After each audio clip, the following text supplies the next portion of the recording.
Hi boys and girls, it's Mr. Leveille and I'm at my friend Bob Boisvert's place, and we're going to talk about reading the rocks of Florida. So without further ado, here's my friend Bob. Good morning, good afternoon. Yes, my name is Bob. I am not a scientist by profession. I am somebody who's interested in lots of things, and one of them is fossils. So I've been collecting fossils for a long time now. Actually, I have to tell you, the very first person who really got me hooked onto it and was your teacher, Mr. Leveille. There was one time where I went out and I found a fossil. Actually, I didn't know what it was. It was a strange looking rock, and I was told that somebody at the Museum of Nature could help me find out what it is.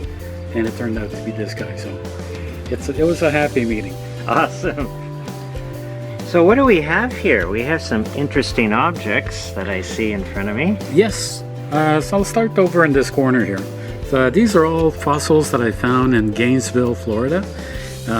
Just to situate it, Gainesville is at the northern end of the state of Florida, and it's right in the middle of things, in a bit of a swampy area. So over here we have a dugong rib. These things weigh a lot. I wish you could feel them. They're quite impressive. We find lots of these things. This is only a small part of it. This is heavy. Yeah, wow. Dugong rib. They look like manatees. So they swam in shallow water, and they just eat seaweeds.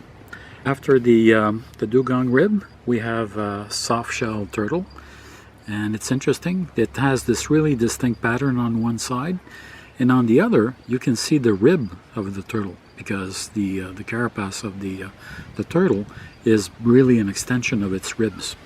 Excellent. This is a fun one. This is part of a rhinoceros tooth. And you're probably going to say, wow. Rhinoceros only live in Africa? Well, they did live in North America some time ago, a couple of million years ago.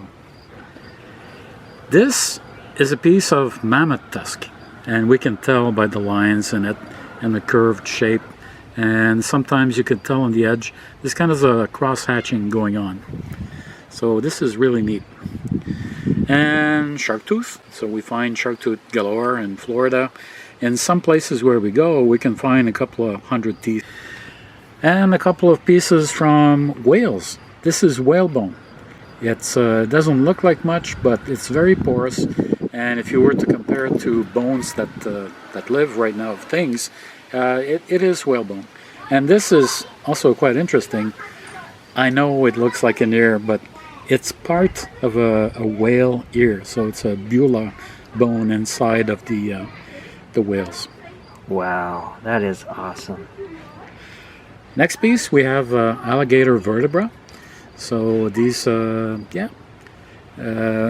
kinds of them, funny looking shape, but yeah, we also have humans have vertebra, and they look a bit like that, similar, but something like that.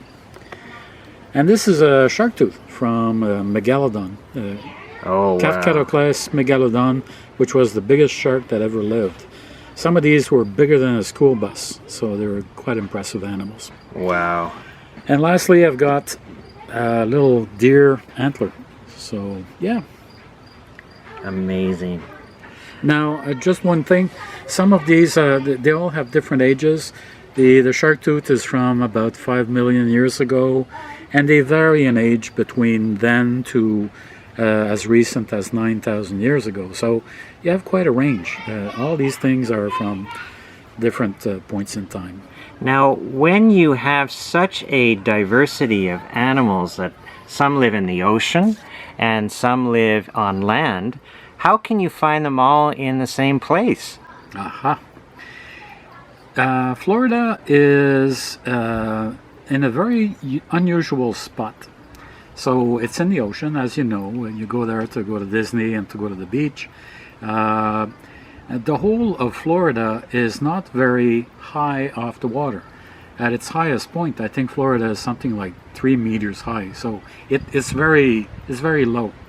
So I'm going to give you a model here of what's happening here. Oh, a demonstration. Demonstration. I like this. So imagine that, if you can dive in and show us this rock inside here, imagine that this is Florida. So right now, Florida, parts of it is exposed. So the part where we have Disney World and the oranges growing and everything is above water, but not by much. And what you have to know is that the water on planet Earth there's only so much of it. So there's water that is in the oceans, the lakes, the rivers, the clouds, and some that is locked up in glaciers. So depending on what kind of time period we live in, it's going to be one place or the other. 12,000 years ago in North America, there was a glacier period where there was lots and lots of ice. Right where I'm standing right now, 10,000 years ago, 12,000 years ago, there was 2 kilometers thick worth of ice. So when that happens, the water can't be in Florida. The water has to be elsewhere. So the water is pulled out. The water goes out of the ocean and into ice. So it's locked into ice. And now take a look at Florida, or my Florida model. It's now more exposed. And this happened exactly millions of years ago. So much so that Florida was actually connected by a land bridge all the way to South America. Horses came into Florida, mammoth, mastodon, rhinoceros, lions, incredible variety of animals. So they lived and played and died somewhere in Florida at that time. Now, the things don't stay the same all that much. So what's going to happen now is that things are going to warm up. So the glaciers, all of a sudden, the water can't stay here. The water goes back into the oceans. So it's melting. So it's melting. The glaciers are melting. And notice that poor Florida is now starting to be submerged. And if I keep doing this, just a couple more scoops. Florida is almost disappearing. Almost there. 2 more. And at some point in time, poor Florida is now going to be underwater. Still the same amount of water.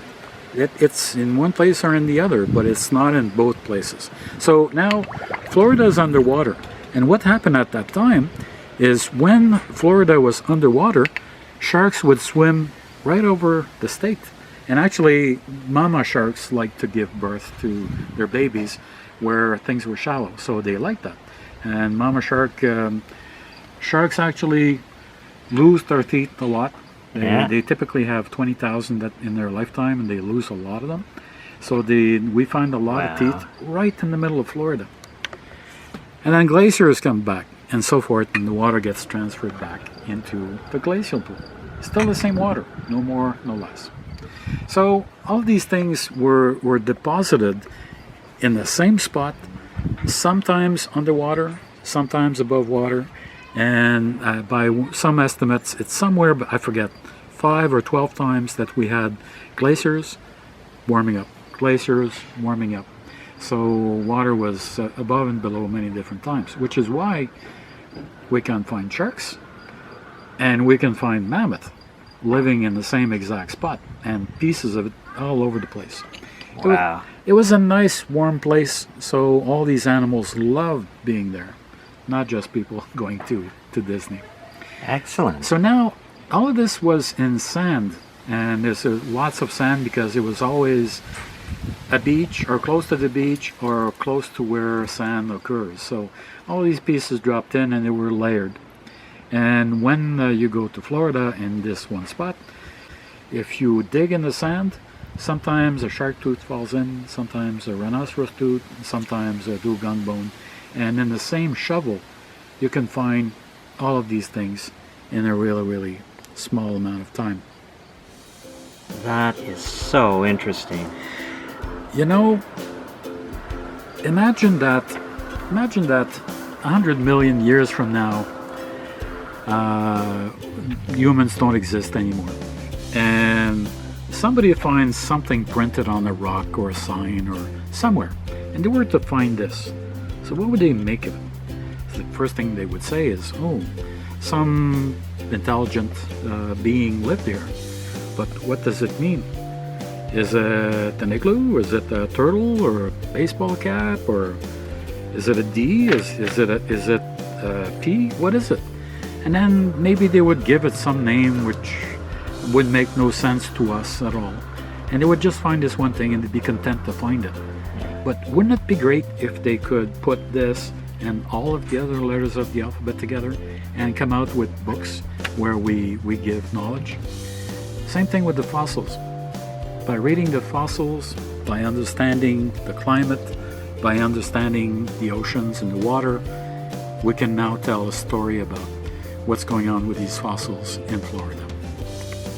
Well, thank you for your time, Bob. This was fantastic, and thank you so much for sharing your collection with us. This has been great. You're welcome. Enjoy. Go out to Florida. There's a lot of good places where you can find things. So. Excellent. You heard him, guys. Let's go to Florida. Next field trip.